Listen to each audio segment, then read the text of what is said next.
Bueno, bienvenidos nuevamente a una nueva emisión de Políticas de Estado. ¿Sabe, Sigal, yo lo extraño a usted, pero No me en va a decir que realidad lo extraña, no lo me va que a no decir que extraña extraño, al presidente. la vio que podemos jugar al truco sin señas, Sigal. Yo realmente, yo te dije, acá es muy difícil si no me mandan los amigos noticias, yo no me quiero meter en internet. Pero ¿se acuerda de la práctica, acerca de la práctica y la contradicción de un señor que se llamaba Mao Zedong? Sí, ¿Se claro, acuerda de eso? sí, claro. Pero me acuerdo de eso, ¿Alguna vez lo leyó? pero ¿Alguna vez? sí, pero siempre me confundo porque para mí los chinos son todos iguales.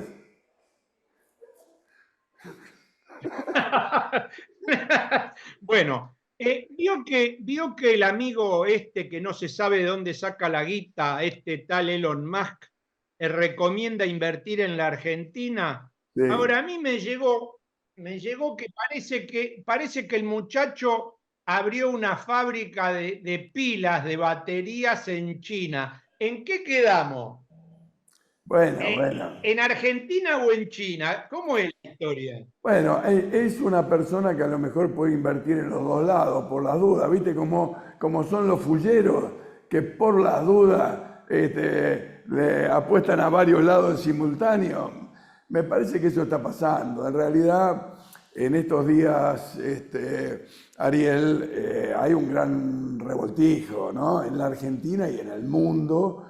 Si hay algo que no pasa desapercibido en nuestro presidente, que es capaz de ir a España a un acto político utilizando el avión presidencial y todos los recursos del Estado y decir que va a hacer negocios para traer empresas a la Argentina y se pelea con el presidente de España y acusa de corrupta a la mujer del presidente de España.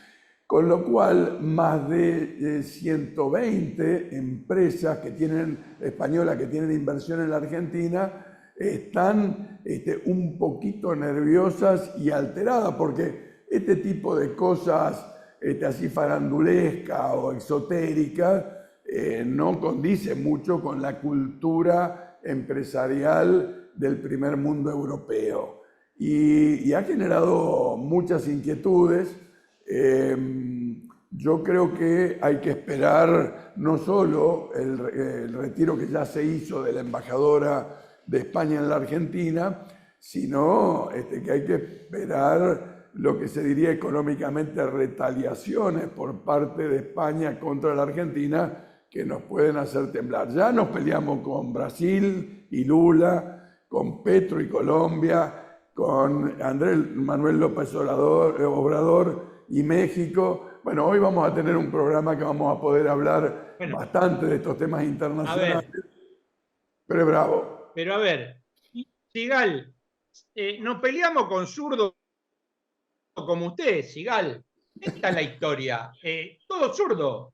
¿Cómo no nos vamos a pelear? Nos tenemos que hacer amigos de Vox, ir en el avión presidencial con la tuya y con la mía, porque evidentemente no la pone de su bolsillo Milei para mover ese monstruo, para ir a un acto político. Te recomiendo y le recomiendo a la gente que nos ve, a ver, no es precisamente de izquierda el personaje que te voy a citar, pero de los pocos tipos de derecha que yo leo, me parece que es por lejos el tipo más inteligente y más formado políticamente. Lee un artículo de ayer que sale hoy de Carlos Pañi Ah, en sí, La no lo leí, Nación. no lo leí, no lo leí, Y ahí, pero goza de mi respeto, aunque no y, comparta muchas y veces sus opiniones. por eso te digo, aunque no tiene nada que ver conmigo, pero realmente que Pañi haga hace un par de meses, le viene dando duro y parejo al personaje y debe querer decir algo, ¿no? Sí, Porque no es cualquiera que habla pavadas y que critica a Milei por criticarlo. Pañi es un tipo Claro. formado políticamente y formado comunicacionalmente. Sí, Entonces, sí. bueno, evidentemente este muchacho, falta que se pelee con Irán. Bueno, no sé, no le di ideas por la duda. Claro, ¿no? Porque, bueno, de eso te quería preguntar, ¿él se murió o lo murieron Y al presidente de no Irán? se sabe, no se sabe. Es un tema complejo. En estas horas seguramente se va a investigar. No se va a dejar pasar seguramente así nomás las cosas. Está muy calentito el tema en Oriente Medio. La disputa con Israel es brava. Ahí los servicios de inteligencia de un lado y del otro operan. Y me parece que pueden poner en riesgo la paz mundial si estas cosas no se vuelven a su cauce.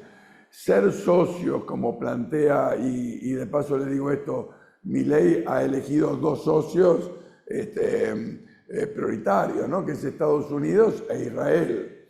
Estados Unidos una potencia en decadencia, Israel con un gobierno como el de Netanyahu que está fuertemente cuestionado por los propios israelíes, justamente por esta situación de inseguridad que está llevando al Oriente Medio. Entonces hay que ser muy cuidadoso, digamos, de estas cuestiones.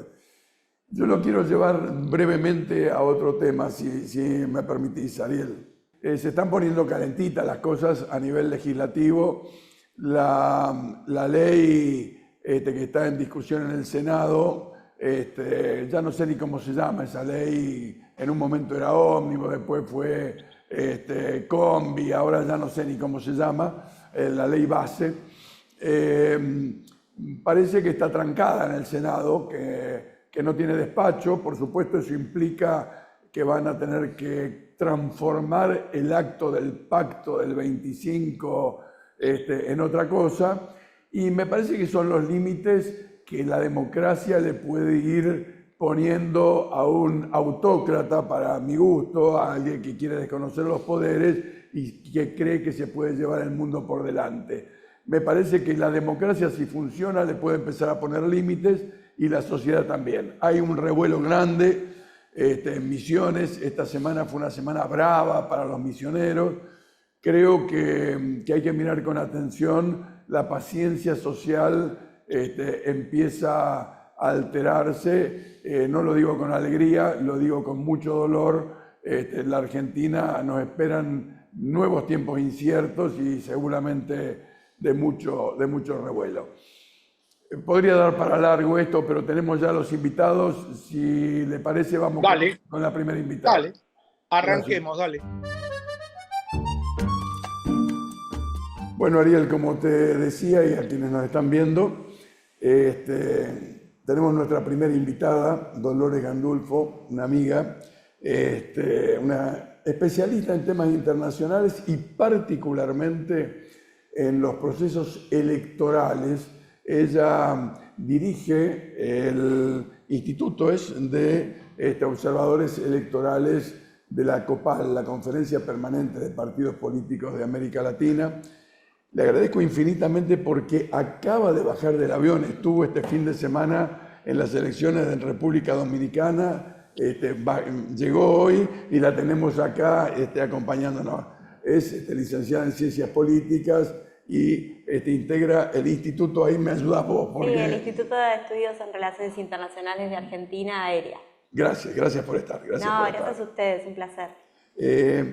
Bueno, América está produciéndose algún cambio, ¿no?, en materia electoral. Por un lado, se han ido consolidando las democracias republicanas, hay procesos electorales.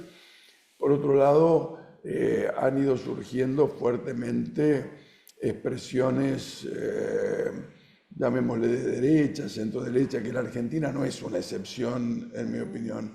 ¿Esto es así? ¿No es así? ¿Cómo lo yo estás creo que viendo? se están dando algunas situaciones que incluso hasta en algunos países es difícil de pensar en derecha y en izquierda, está ¿no? bueno Porque eso, está bueno. esto que es algo que siempre de América Latina decimos, ¿no? Que son categorías... Mi cultura del siglo pasado. No, que son categorías muy europeas y que, bueno, particularmente lo que fue acá el peronismo en la Argentina estuvo en una discusión respecto a eso en materia de política exterior, pero también en América Latina este tema en algunos países no está tan presente. De hecho, yo vengo de observar elecciones ahora, como vos bien decías, en República Dominicana, pero hace 2 fines de semana estuve observando elecciones en Panamá, y allí el escenario es más bien de partidos de centro-derecha, digamos, las izquierdas no son fuertes, o sea, no se puede quizás analizar cada proceso si uno lo ve desde izquierda a derecha. Pero particularmente, además de eso, lo que hoy estamos viendo muy fuerte en la región, esto que vos bien marcabas, irrupción de determinados liderazgos que a veces son, por ejemplo, aquí en la Argentina, claramente de extrema derecha no solo en materia económica, sino también un conservadurismo muy fuerte en materia de derechos, pero al mismo tiempo también se dan otros contextos, por ejemplo, el caso de Bukele en El Salvador, que también irrumpió, digamos, en el escenario salvadoreño, rompiendo con el bipartidismo histórico que había surgido ya de los acuerdos de paz, con un partido muy tradicional de derecha y un partido muy marcado de izquierda, y él viniendo del partido de izquierda, él había sido intendente de El había Salvador. sido intendente no solo de la capital, había sido un intendente casi estrella, ¿no? Como lo marcaban el Frente Farabundo Martí de Liberación Nacional. Se corre de la vía partidaria, de la vía del partido que lo había hecho alcalde, principalmente también por, digamos, divisiones internas dentro de ese mismo partido, y con un sello partidario casi por elección, digamos, no pensando en esta idea de si es un sello partidario que es afín a la ideología que yo tengo, sino que es un vehículo electoral, llega al poder y crea un nuevo partido. Y eso es lo que creo yo es lo que se está viendo mucho en la región.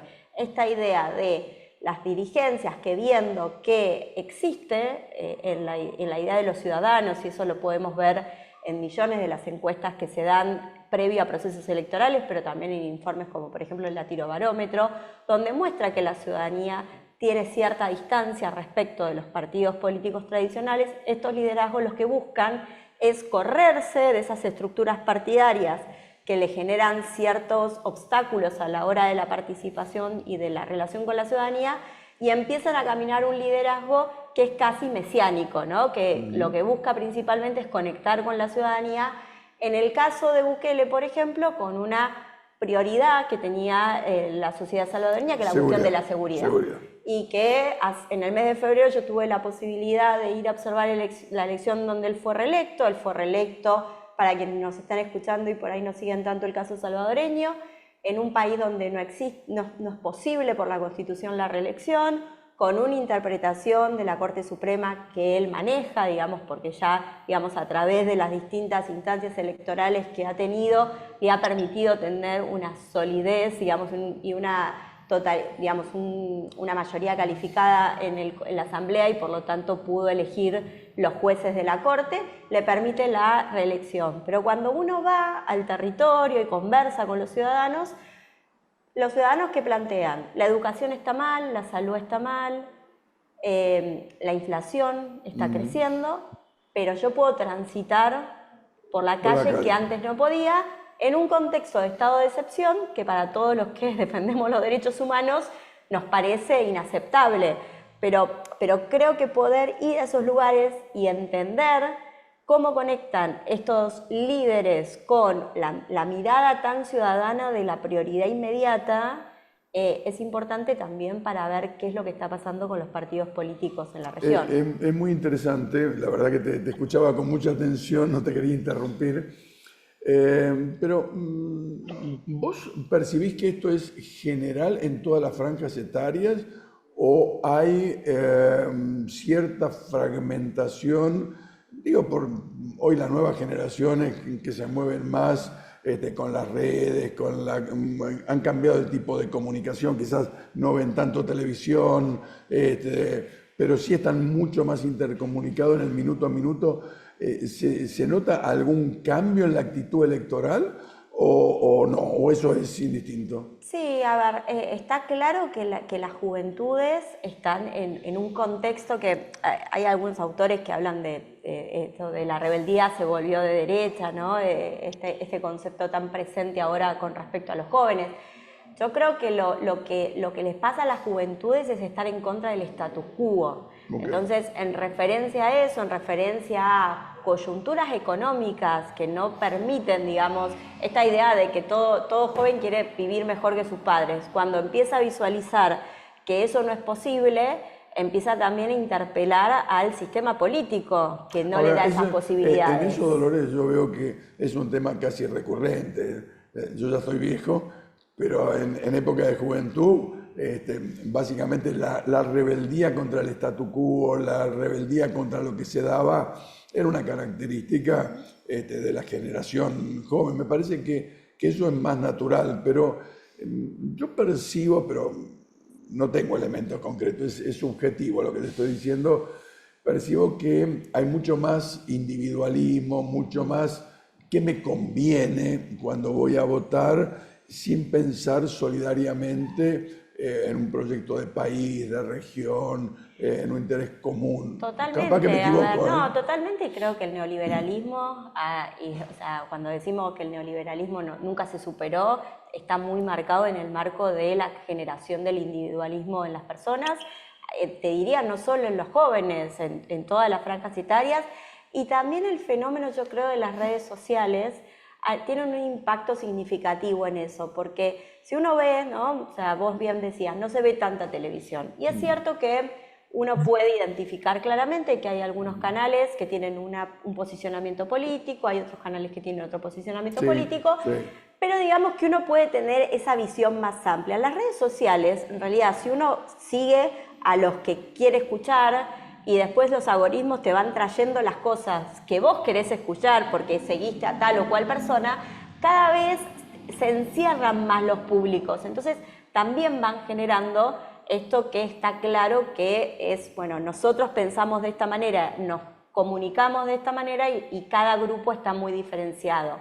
Y obviamente eso lo aprovechan mucho quienes utilizan las redes sociales para hacer política y para también generar ese tipo de mensajes. Además que también refuerza, yo creo que, y esto es algo que por ahí está muy cerca para analizarlo, pero creo que hay indicios para el análisis, la pandemia ha tenido un impacto muy fuerte en esta idea del individualismo, del corto plazo también, de la necesidad de pensar mucho más en el corto plazo que en el largo plazo, y eso también tiene un impacto electoral, y lo vemos. Ahora, por ejemplo, en las elecciones en Panamá, ganó, o sea, el sistema político en Panamá estaba marcado hace 35 años por 3 partidos políticos, el panameñismo, Centro Democrático y el PRD, el Partido Revolucionario Democrático de Omar Torrijos.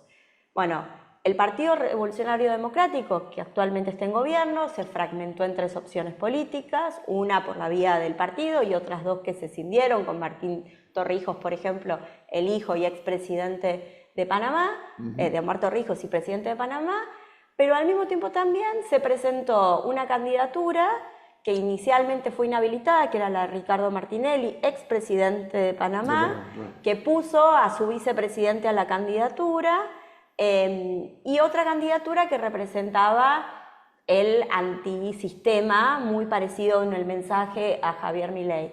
Y cuando uno ve el resultado de un dirigente, digamos, con causas directamente explícitas de lavado de activos en los Estados Unidos y un dirigente antisistema, coparon el 50% del electorado en la última elección y los partidos políticos tradicionales lograron un 17%. Entonces, también es importante, y yo decía por eso el corto plazo, porque cuando se hablaba de por cómo iba a ganar un dirigente que tenía digamos, ya comprobadas causas de corrupción y de lavado de activos, bueno, la memoria histórica de los panameños en un contexto de mucha dificultad económica era que en aquel momento, cuando gobernó Ricardo Martinelli, tenía dinero en el bolsillo.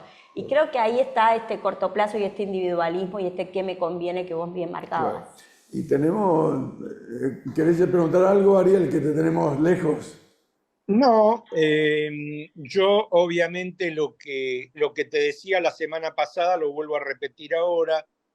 Acá lo que llega es cualquier cosa menos Argentina. Entonces presencié el lamentable debate presidencial, sobre todo por la candidata del PRI, que es un cachivache de México, el segundo y el tercero.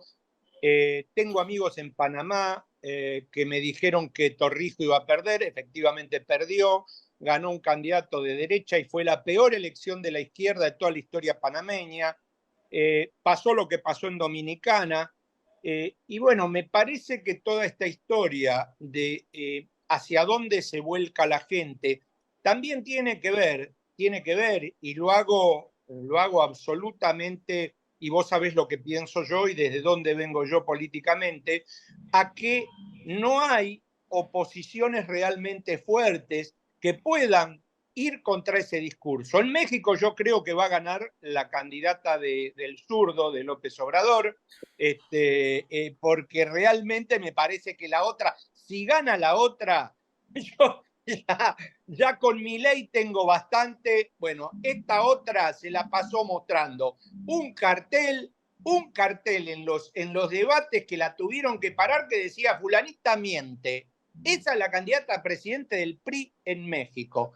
Y vos decís, bueno, realmente si esto lo ha generado las redes sociales, me parece que va un poquito más allá, que esto lo genera que las contraposiciones a estos discursos son muy débiles. De hecho, ¿por qué gana el psiquiátrico acá? ¿Por qué gana? ¿Y por qué ahora? ¿Y por qué ahora, en el medio de este aquelarre, que la gente está cagada de hambre, que en Misiones están matando entre gendarme, policía, docente? ¿Por qué la gente no reacciona? A ver, ¿cuál es la explicación de esta anomia? Por ahí la politóloga me la puede dar.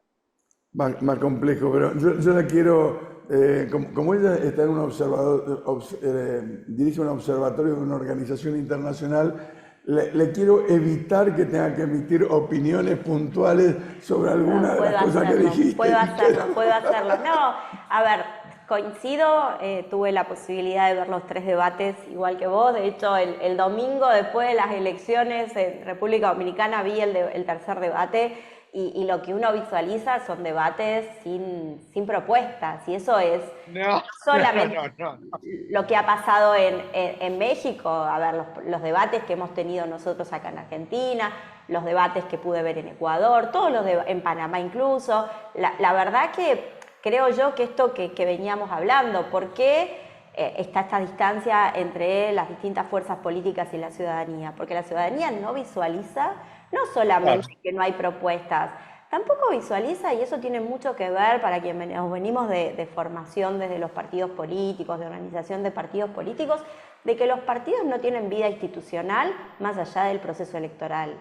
Y si no tienen vida institucional más allá del proceso electoral, difícilmente vamos a tener formación de cuadros, difícilmente vamos a tener debate de ideas, difícilmente vamos a poder ofrecerle a la ciudadanía una idea de qué está votando cuando vota esta fuerza política. Y creo yo que el punto que vos marcás de la alianza PRI-PAN-PRD en México genera un poco esa incertidumbre por parte de la ciudadanía de votar una fuerza política que claramente es una fuerza política que se opone a otra, pero cuyas raíces de militancia en cada uno de sus partidos políticos es bien diversa. Entonces, me parece que ahí también está el punto. Entonces vienen estos dirigentes vacíos de discurso y no gusta mucho de diferenciarse con las dirigencias de los partidos políticos, que hoy incluso cuando uno habla con distintas fuerzas políticas, me ha pasado en Panamá, bueno, no hablemos de militantes, hablemos de voluntarios.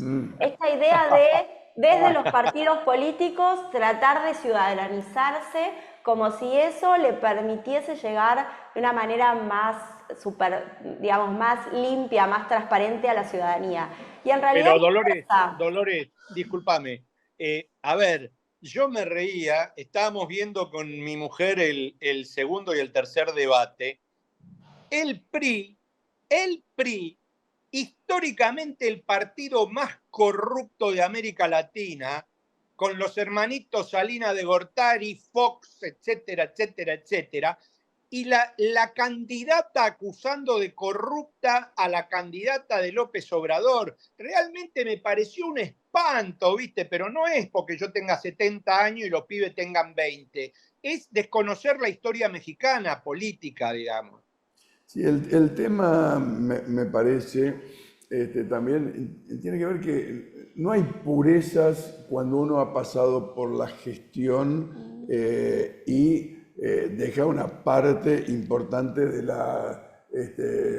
del pueblo insatisfecho. Yo digo, eso requiere que los partidos políticos, quizás lo que vos querés decir, o yo interpreto eso, que los partidos políticos también tenemos que asumir el debate de por qué se ha producido un divorcio entre una parte importante del electorado y la vida de los partidos, ¿no? Seguro, y también porque me parece que hay un punto importante de esto de, bueno, cómo no, cuán cercano estamos de la ciudadanía para escuchar esas demandas y cuán encerrados y endogámicamente en nuestras discusiones. Ahí marcaba recién Ariel el tema de República Dominicana, de los resultados electorales. Hace 4 años yo fui a observar elecciones, hace 5 años porque fue el proceso de primarias, fui a observar elecciones en República Dominicana y la fuerza política que venía gobernando más de casi 15 años se dividió no por una cuestión ideológica, no por una división de ideas, se dividen porque hay luchas intestinas por quién conduce liderazgos. Y los liderazgos. Y eso es lo que, bueno, ni hablar, o sea, el año que viene el MAS va a perder Bolivia y va a perder Bolivia porque no se ponen de acuerdo entre Evo Morales y Arce en quién va a conducir este proceso. Y ninguno de los dos, si sigue como está hoy la discusión, va a poder llevar el sello del MAS. O sea, en ese contexto estamos. Y nadie puede discutir lo revolucionario y lo trascendental que ha sido el movimiento al socialismo en Bolivia. Claro. Y la única perspectiva de derrota, ni siquiera la perspectiva de derrota, perdón, puede permitirle a los dirigentes, bueno, no, acá hay algo más importante que nuestro liderazgo, que es poder seguir generando las transformaciones que el pueblo necesita. Me parece que esto que estás planteando, Dolores, también tiene que ver con la propia crisis de los partidos políticos y de la política, ¿no? Cuanto más nos encerramos sobre nosotros mismos y más nos aislamos de las demandas y de los problemas concretos que nos plantea la sociedad, más priman los personalismos, los caudillismos, las disputas de pequeños intereses. Me parece que ese es un tema que tenemos que pensar. Y después vienen dirigentes como Bukele, que lo que dice es: yo no creo en la democracia, sino en la eficracia. Entonces, la eficracia es poderle resolver las demandas a la ciudadanía. Bueno, y la ciudadanía responde a esos conceptos porque claramente lo que necesita es que alguien le resuelva su prioridad. Obviamente ahora hay que ver cómo eso se puede seguir conduciendo, porque cuando ya la demanda de seguridad se supere, va a estar la demanda de la economía, va a estar la demanda de la salud, de la educación. Pero es importante que los partidos políticos pensemos cómo reconectar, cómo realmente vincularnos con esas demandas. Me parece que tenemos... Bueno, acá es importante lo que dice Dolores, porque acá ese problema no existe, porque el cachivache que ganó la elección no tiene ningún tipo de programa, ni de política de Estado, ni de nada. Lo único que le importa es él y sus viajes al exterior, creyéndose que es el ombligo del mundo. Entonces, ese problema no lo tenemos. Como verán, mi socio es bien peronista, transgresor, no se calla nada. Pero también, yo creo que también, y en esto, Ariel, hay que ver un poco más allá. O sea, a veces creemos que, obviamente yo creo que muchas de las acciones y de la política de Milei son totalmente, no solamente, además, creo que son erráticas, pero muchas veces pensamos que son casuales, que salen de su impulso. A ver, en junio va a haber elecciones en la Unión Europea y de acuerdo a la información que yo vengo relevando, la extrema derecha tiene muchas chances de ganar la conducción de la Unión Europea. Y lo que hizo en España juega con eso también. No, sí. La extrema derecha, pero no Vox. Bueno, pero hay distintas No, pero hay expresiones. tendencias en Europa que van a empezar a condicionar también a España. Entonces, me parece que uno también tiene que ver qué es lo que se está dando a nivel internacional para entender cómo eso puede impactar acá.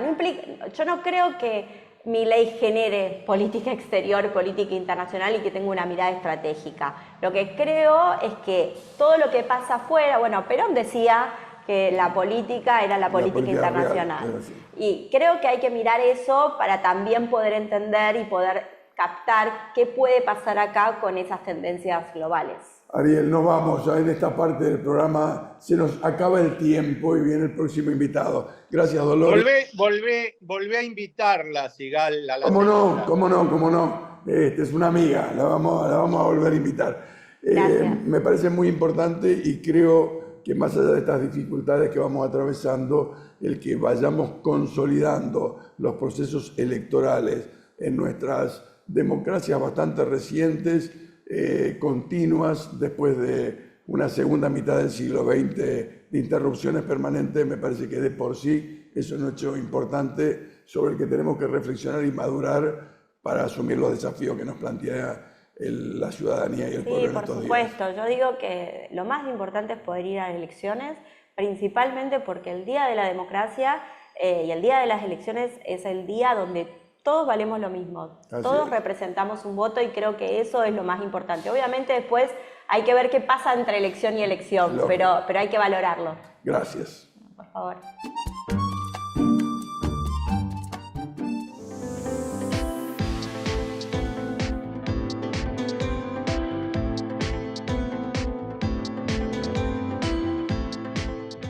En Morón, 40.000 vecinos y vecinas ya están conectados al centro de monitoreo a través de su celular. Súmate a Ojos en Alerta al 11 55 85 1000 y descarga Morón Alerta desde Play Store. Municipio de Morón, corazón del oeste.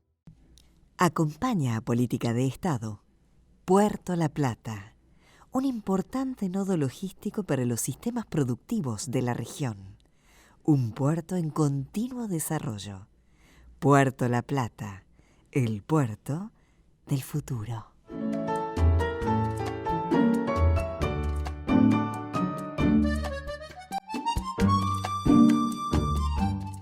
Bueno, continuamos con nuestro próximo invitado, otro amigo, Ariel Basteiro, dirigente político, fue dirigente sindical, porque no nos deja eso, embajador argentino en Bolivia en distintas oportunidades.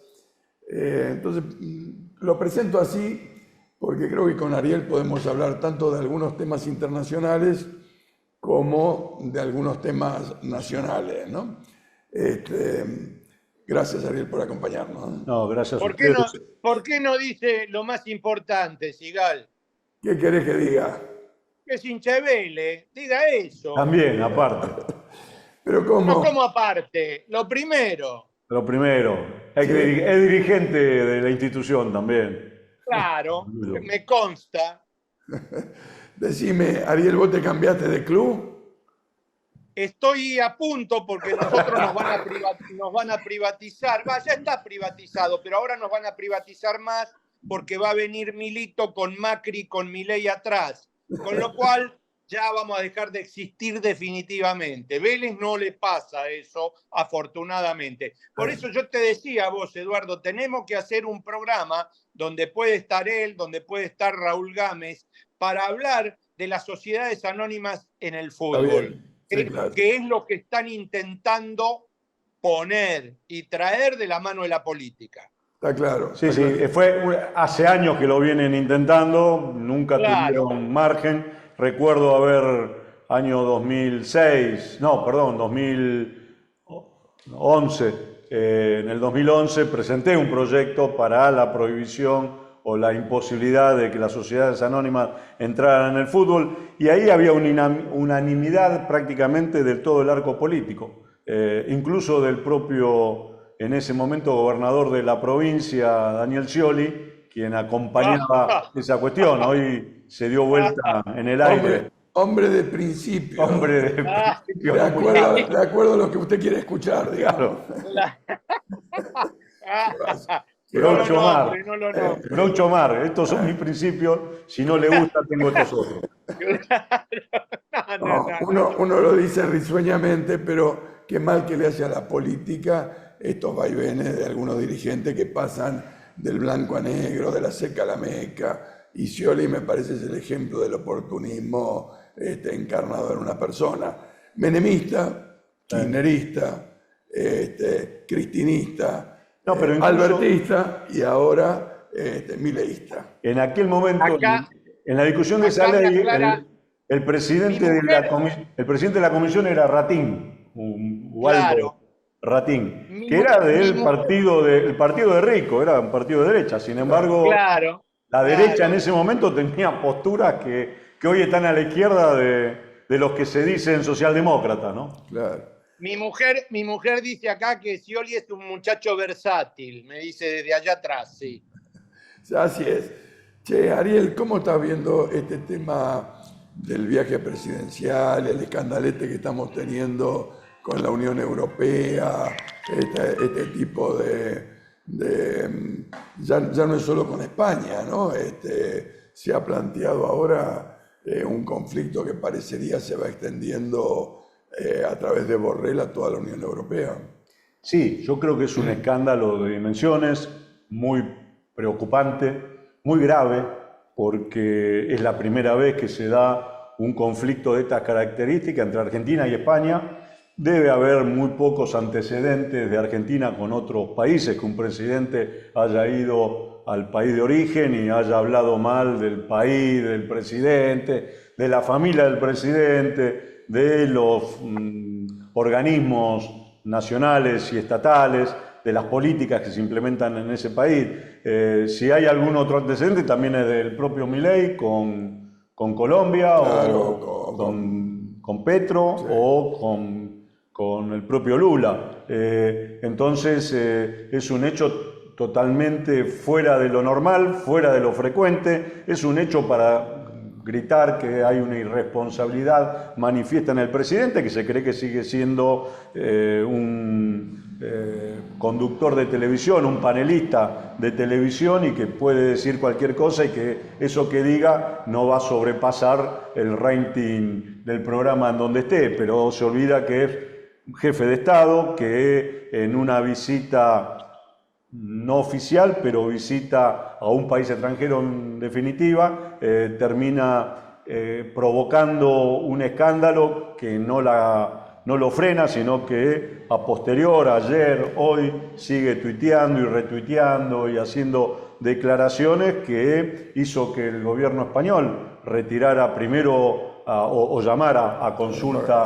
a su embajadora, posteriormente informó que la retira de manera definitiva. Hoy se está hablando que lo declararía persona no grata para que no pueda volver a entrar a España, y obviamente hasta la posibilidad de romper relaciones diplomáticas con aquel que no tan solo es el país que tiene mayor niveles de inversiones de empresas españolas o empresas extranjeras en Argentina, es España, el país con mayor cantidad de inversiones extranjeras, con una España que tiene acuerdos históricos para defensa y el reclamo de nuestra soberanía en Malvinas. España era el país que comandaba cada vez que hay una asamblea en Naciones Unidas por el voto que se hace todos los años para intimar o llamar a Inglaterra a que se siente a negociar soberanía con Argentina. España era el que impulsaba, el que trabajaba los votos de la Unión Europea a favor de Argentina.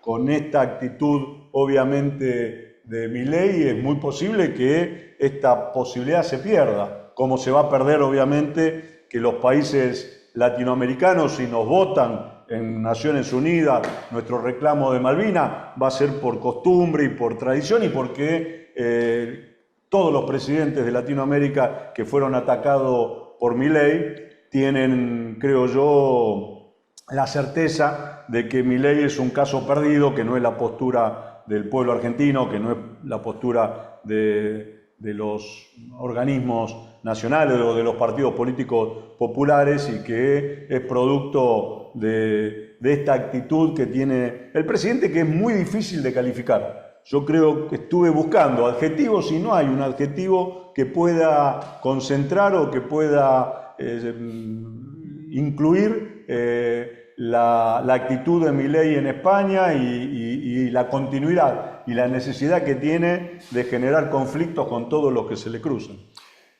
Ariel, dentro de estas cuestiones de la política internacional, recién Dolores Gandulfo, que estuvo en el primer bloque,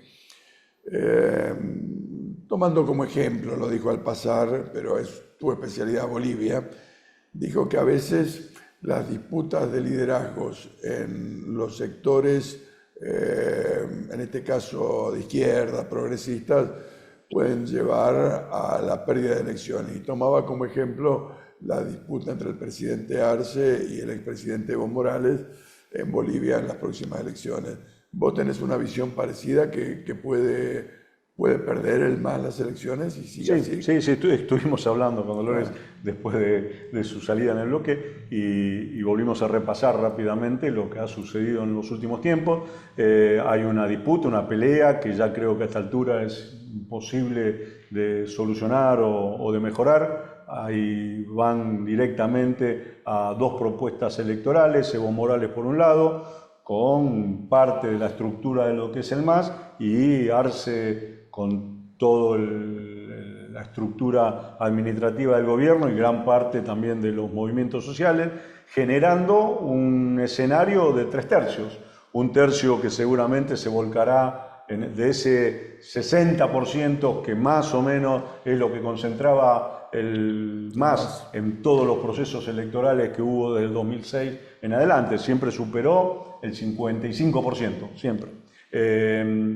Y ese 55-60% muy posiblemente se divida en partes iguales y genera un escenario de 3/3 con la derecha, que teniendo casi imposible capacidad para poder entrar en una discusión electoral, con este escenario que se monta a partir de la pelea interna del MAS, está en condiciones de poder entrar en un balotaje y a partir de ahí... ¿En Bolivia hay balotaje como en la Argentina? Es el proceso muy parecido al de Argentina, más de 40 puntos, a diferencia de Argentina no hay que superar 45 sino 50 para ganar en primera vuelta, pero con más de 40 y 10 puntos de ventaja ya se puede proclamar al presidente. Y ese escenario se pierde a partir de generar un escenario, vuelvo a repetir, de 3/3, donde nadie tiene muy claro quién puede ser primero, quién puede ser segundo. Todavía eso no está definido, más allá que las encuestas ya dan algún aliciente, pero también todos los votos de los candidatos ligados al MAS suman en total un 40-45% y todos los votos de los candidatos de derecha están en un 40-41%, ya que están en un empate técnico casi. Me parece que es como para que los sectores populares reflexionemos sobre esto, ¿no? A veces aparecen enfrentamientos abiertos y otras veces aparece el no entusiasmo. Cuando no está mi candidato, acompaño, pero acompaño a desgano, y terminan situaciones de triunfo de proyectos de derecha que no solo afectan a los grupos políticos, porque eso sería de última el problema menor. El tema es qué es lo que pasa con las economías de los países, qué es lo que pasa con la vida del hombre y la mujer del pueblo, que se queda sin laburo, que tiene salarios que no le alcanzan, que tiene libertades que se cercenan, que tienen dificultades para organizarse, para protestar, que aparece represión. En fin, me parece que es como para que reflexionemos. Lo de Bolivia no tiene que, por lo menos, ser un foco que nos llame la atención. Sí, lo de Bolivia es un punto culminante de esta división que puede haber dentro de los espacios progresistas.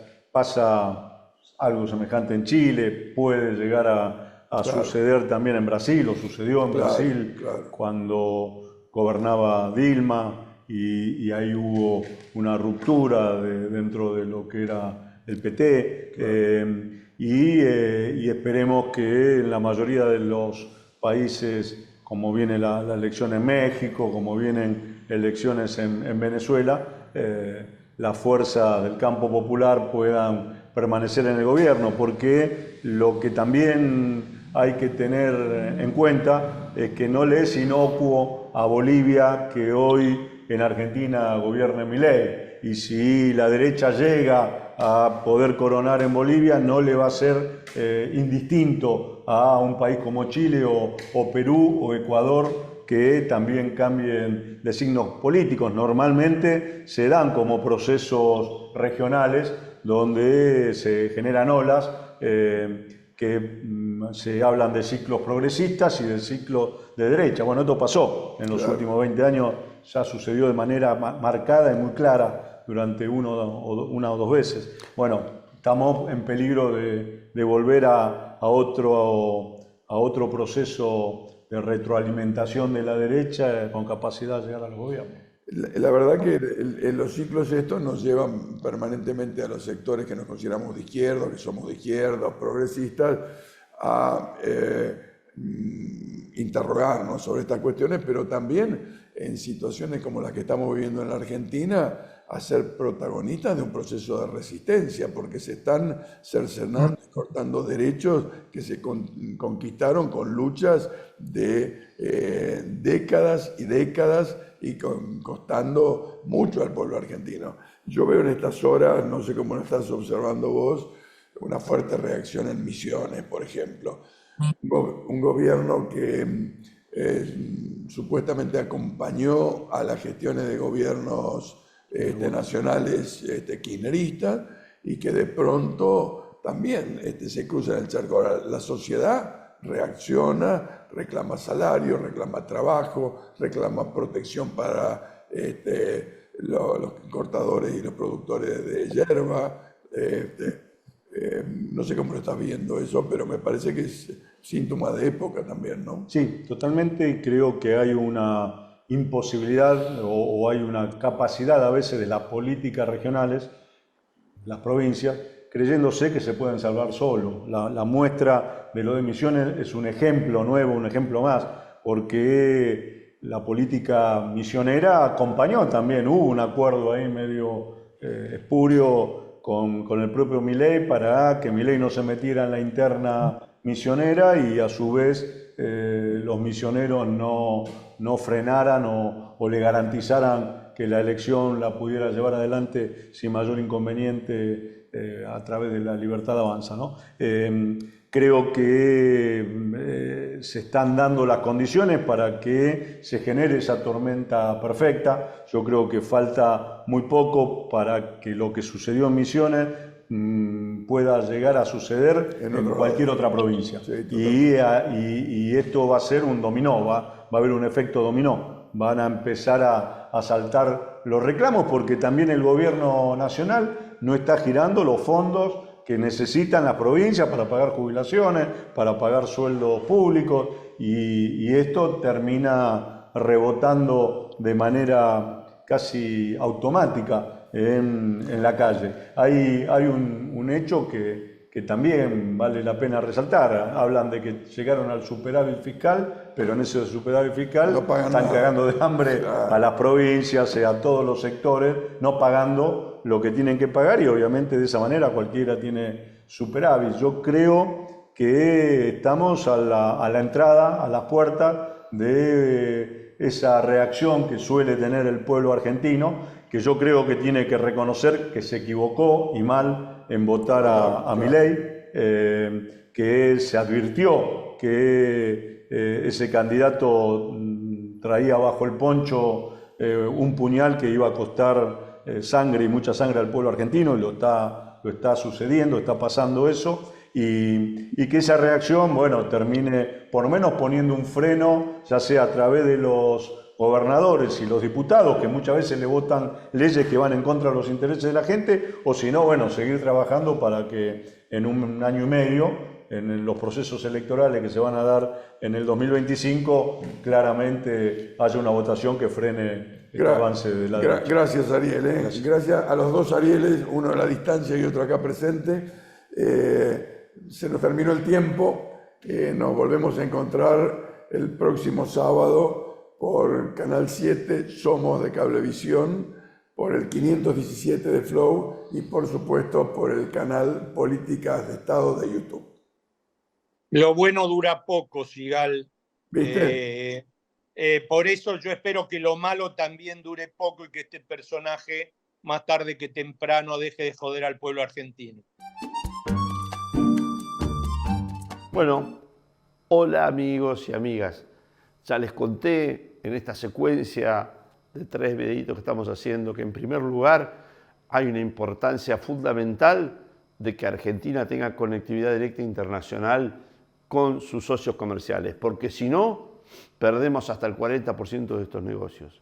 Que para poder lograr eso es necesario, imprescindible, que tengamos el canal de la Magdalena profundizado a 14 metros de profundidad, que tengamos el canal intermedio profundizado a 14 metros de profundidad, así aprovechar las ventajas de tener este sistema de esta manera y así los grandes barcos van a poder entrar y probablemente asentarse en el puerto de La Plata. Y esto es una política de Estado.